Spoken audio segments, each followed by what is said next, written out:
So आपण आता एक रेसिपी करणार आहोत. त्याचं नाव चिवडा आहे आणि ही मोठ्यांसाठी नसून ही लहान मुलांसाठी आहे. आणि जे घरी बसतात लहान मुलं, त्यांना बोर होतात, ते मुलं हे रेसिपीज करू शकतात.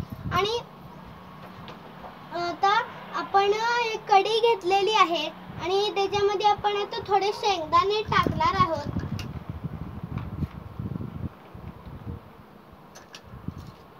आपण आता हे शेंगदाणे टाकणार आहोत. तर आपण हे शेंगदाणे टाकलेले आहेत थोडे. आणि आता आपण हे जे तेल आहे ते आपण टाकणार आहोत.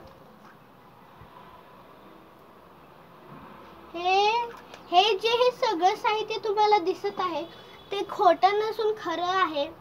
आणि आता आपण हे थोड्या वेळ असं हलवणार आहोत. 1 मिनिटासाठी आपल्याला असं हलवायचं आहे.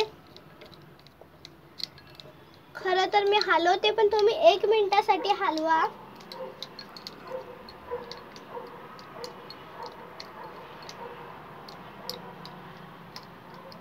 तो मी आता हे शेंगदाणे भाजून घेतलेले आहेत. आता हे शेंगदाणे काढून घेणार आहे.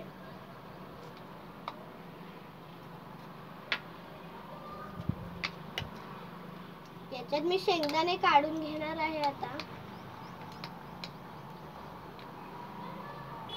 आता आपण ही जी डाळ आहे ती आपण आता भाजणार आहोत.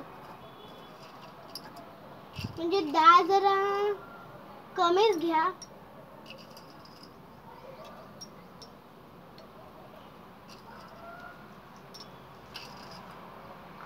सो मी ह्याच्यात आता डाळ टाकलेली आहे आणि मी तेल आधीच टाकलेलं, जरा जास्त मी आधी तेल टाकलेलं. आणि ही डाळ पण खरी आहे. सो ह्याच्यात जरा जास्त डाळ टाकू नका, जरा थोडेच टाका. आणि आता हे पण आपल्याला 1 मिनिटासाठी असं हलवून घ्यायचं आहे. मी असं हलवणार आहे नुसतं.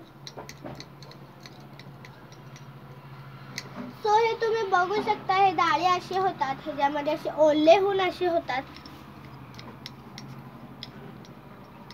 आता आपण हे डाळी पण भाजून घेतलेलं आहोत. आता हे डाळी पण आपण याच्यातच काढणार आहोत. फक्त जरा हे शेंगदाणे वेगळी बाजूला ठेवा. वेगळ्या बाजूला हे आपल्याला ठेवायचं आहे. हे डाळी असे होतात. आणि भांडी कुंडी आपण खेळत आहोत, सो तेल नाही वापरलं तरी चालेल मुलांना. तुम्ही पाणी वापरू शकता याच्यासाठी. खरं तर मी दोन्ही पण मिक्स केलंय.